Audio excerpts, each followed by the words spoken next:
aling pag-ibig pa ang wagas at dalisay, kundi ang pag-ibig sa bahay at kabuhayan. Magandang hapon po sa inyo, isang mainit, naglalagablab, dumadagandong na hapon po sa inyong mga kababayan. Narito po muli sa ang inyong lingkod sa Triple Man po dito sa Bahay at Kabuhayan. Isang magandang hapon po, mga kasuking tagapakinig. Itong po muli si Equalizer, Dan Zulueta. Kami po ay narito ngayong hapon upang muli ay maghatid sa inyo ng mga pag-asa sa inyong mga pangarap sa buhay. At huwag po kayong bibitiw sa loob ng isang oras at napakahalaga po ng aming talakayan ngayong araw na to. Magandang hapon po muli sa lahat ng mga mahal namin tagapakinig.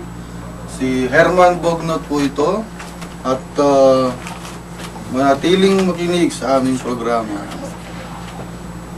At last, dumating din si Guro Emerson Baldestan. Bumati ka naman, kasamang Emerson. Magandang hapon po sa mga tagapakinig ng Bahay at Kabuhayan. Ito po si Emerson Baldestan. Bumasag kanina, binasag. Hollow block, tisa. Okay?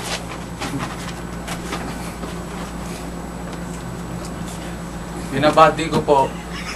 Pakilala ka muna. Pakilala ko na. Si Karl Marx Cator po. Binabati ko po ang mga taga sa amin dyan. Mga kaibigan ko po, sila Daddy Len. Maraming salamat. Lugar. Sa Katarungan Street. Wala pang katarungan. Isang mapagpalayang hapon po sa inyong lahat. Manatili po tayong makinig sa DWAD, Programang Pabahay at Kabuhayan. Wag po tayong maglilipat ng istasyon sapagkat magiging mainit ang ating talakayan ngayon. Ito po ang inyong field reporter, Boy Serrano. Magandang hapon po sa inyong lahat. Maraming bumabati. Ako si Jeffrey Puerto. Sa Batiala, basta. Magandang hapon, AAA at Triple. Triple A. Triple man. Parang baterya nangyari. Binabati ko pala mga taga Barangay Tagay ng Adisan Hills. Ayaw po makitagay, okay yan. Sakay dyan. Okay. Triple A. Magandang hapon po sa inyo lahat. Ito po si Edgar Reyes ng Advertising Officer. Magandang hapon po sa lahat sa Tinagan po sa lugar namin. Maraming salamat. Sino ba?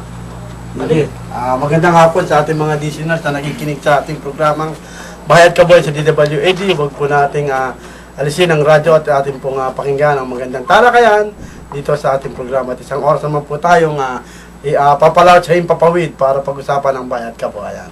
Ito po si Bobby Salvatierra, Field Reporter. Ngayon po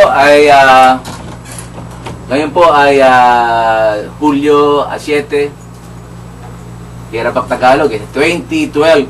Ito po yung araw na makabuluhan sapagkat sa araw na ito ay sineselebrate po o ginugunita yung ika-120 anibersaryo ng pagkatatag at pagkatatag ng Katipunan ni Andres Bonifacio. Ito po yung ating hihimay ngayon at bibigyan natin ng daan na mamutawi sa ating mga bibig, sa ating mga isip at puso, sariwain po natin yung kasaysayan. Mukhang pagod na pagod ka, Mr. Triple Man. Oo nga. Kala ka nangangalumat. Kala ko wala ng boses eh. Ano ba nangyari kanina? Tsaka kasigaw na Nasisigaw na. mabuhay ang Katipunan. Yan Mabuhay si Andres Bonifacio. Talaga ito si Andres Bonifacio, no?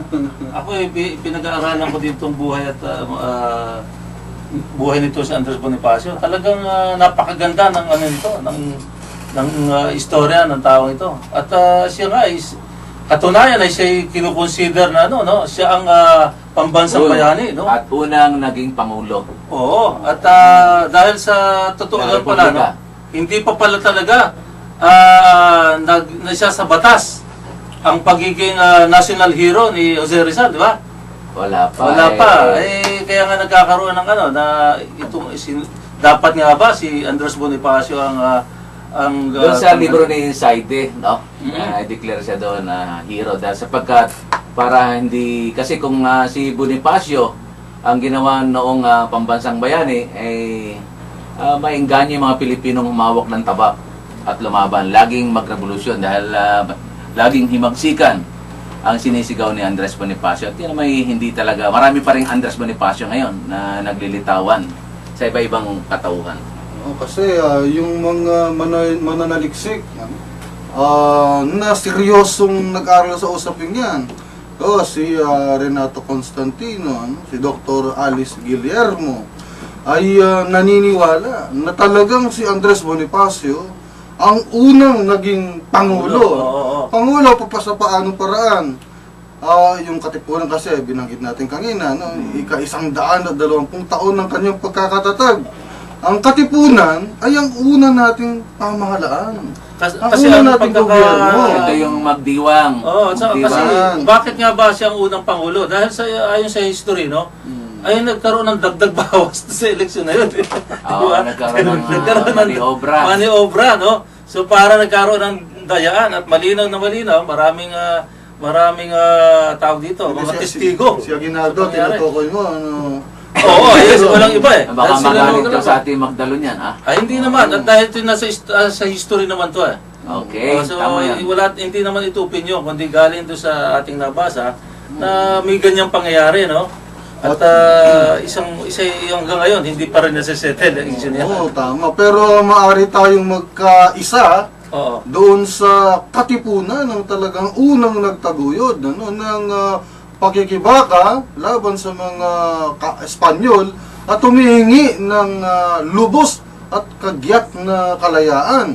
Ngayon, ito yung gobyerno siya. Si Andres Bonifacio ang Supremo, ang Pangulo.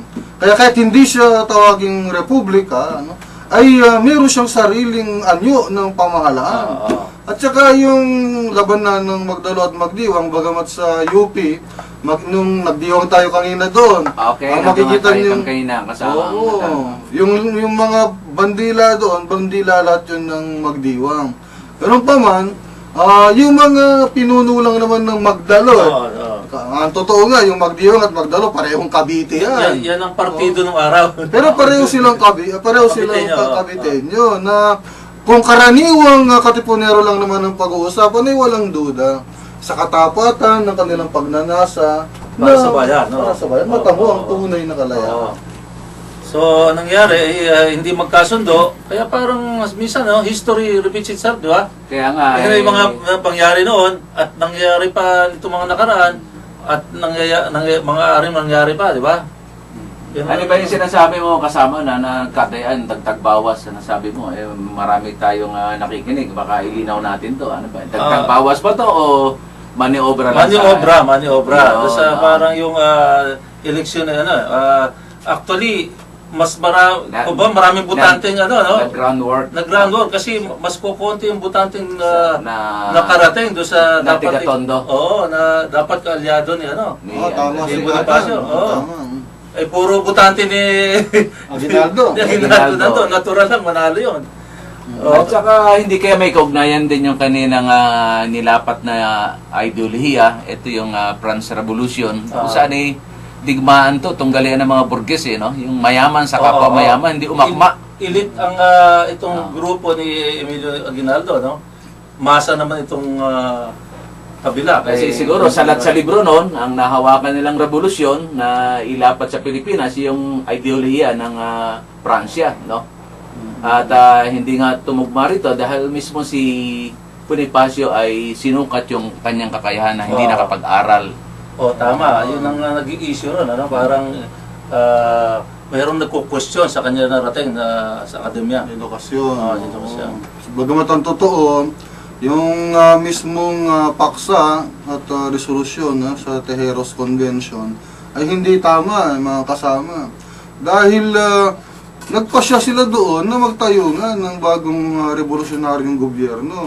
Samantalang, gobyerno na ang Katipunan. Para lamang sana masawata yung problema ng Magdalo at Magdiwang, kaya pumunta si Bonifacio doon. Ang kaso, hindi na yun ang nabigyan nila ng solusyon. Nagtayo na lang ng bagong revolusyonaryong gobyerno na hindi naman kailangan nung panahon na yun sapagkat nandun na nga ang katipunan. At katipunan ang pinakauna, no? At matapat na nais, nagsulong. Ito ba yung KK? K, no? Kataas-taasan, kagalang-galangan, katipunan, mga anak ng bayan. Ito yung katipunan. So, kaya nga pinagpatuloy yung protesta, yung paglaban, sapagkat parang si Aguinaldo, ayon sa kasaysayan, ay naging collaborator ng hindi lang ng Kastila, dahil ibinenta to, dahil ang populasyon natin noon ay 20,000 lang ang Pilipino. Ang bayad, pinsala o gera, binayad sa bayad, o yung war damage, ay $20,000. Ibig sabihin, binenta tayo ng $1 bawat Pilipino. At saka yung Soli Armas. Yung meron na rin noon, yung Billy Armas, no? Ibibenta, babayaran ng gobyernong Amerikano. Dahil nung pinapapaligiran na ng mga katipunero, yung Intramuros, na kung saan yung pinakapalasyo, Malacanang at pinakakrame, General Headquarters, ay makikita mo na nagkalutuan doon. Dahil isang kusinero lang ang natinamaan ng daplis na bala, accidental firing pa. Pagkat ng napapaligiran na, dumating na itong Dewey dyan sa Rojas Boulevard, yung General Dewey, inintay na lang, nagkaroon ng bargaining, at yun nga, kunwari, siyempre, ang mga puti, hindi susuko sa mga kayumanggi. Kaya ang parang sinasabi ng kasaysayan, sabi ng Espanyol, hindi kami susuko sa inyo, dito rin sa kapwa puti. Kaya ibinigay tayo sa Amerikano, na siyang tumubos naman at tagbayad pinsala doon sa revolusyon noon. Kaya kitang-kita na nagkabentahan. Kaya makikita. Oo nga, talagang kaya nga patuloy na hindi nabigyan ng hustisya si Bonifacio, pinagpatuloy ng ibang mga katipunero. Tulad nila Asidillo, Macario Sakay, at iba pang mga revolusyonaryo na pinagpatuloy yung laban sa Amerikano na nung tayo na yung turn over. Kaya tama yung mga... Pilar, no? Tama yung mga sinalaysay ni kasamang Tripliman, ano? At masaklap nga yung kinalabasan ng revolusyon. At ang sabi nga ni Apolinario Mabini, ito sinasariwa natin to, hindi para mag-revolusyon, ha? Inaano lang natin to kasi sabi ni Apolinario Mabini, na ano daw, na hindi nagtagumpay ang revolusyon dahil ang mga pinuno nila ay hindi naging matapat. Bagkus ay naging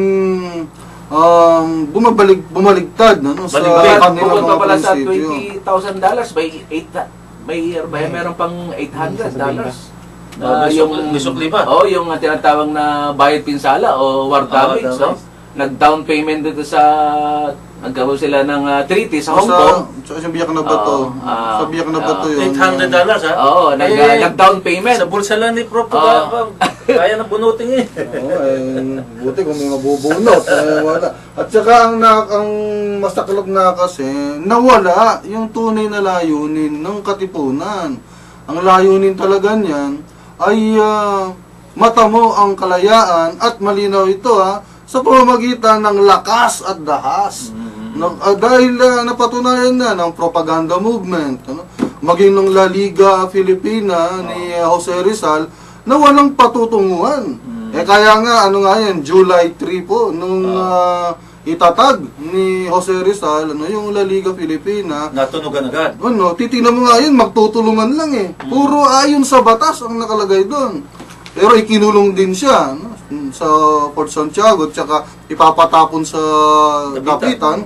Nung malaman iyan ni Andres Bonifacio, ay itinatag na nila yung katipunan. Yun ang naging sindi. Kaya nga maganda nga nating makita dito kasi parang pinagkokontra din yung posisyon ni Jose Rizal at saka ni Bonifacio na akala mo hindi magkatugma.